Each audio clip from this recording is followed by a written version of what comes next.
Credit নিয়ে আমি কি করবো ভাই? আমার তো কিছু করার নেই।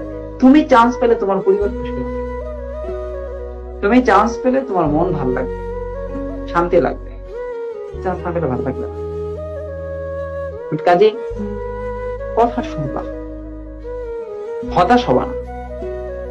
আমার একটা টিচার আছেন, মেজর ইউসুফ জুনায়েদ হুসাইন, বাংলাদেশ সেনাবাহিনীর অবসরপ্রাপ্ত অফিসার। তিনি আমাকে একটা কথা বলেন, একটা কথা যেটা আমাকে প্রতিনিয়ত ইন্সপায়ার্ড করে। সে কথাটা কি জানো? আমাকে বলে যে বেটা, রংপুর বাসাতে বলে, বেটা তোমার শরীর ক্লান্ত হয়ে যাবে, মন ক্লান্ত করবে না।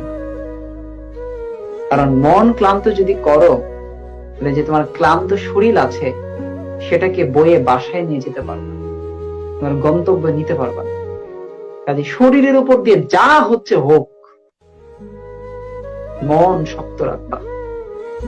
যদি মন শক্ত থাকে, মানসিকতা শক্ত থাকে, চিন্তা চেতনা থাকে, টার্গেট থাকে, তুমি লাইফে সাইন করবা। আমিও তোমাদেরকে এটাই বলি, মন ক্লান্ত করবা। যতক্ষণ পর্যন্ত জয়ী না হও, লড়াই করো।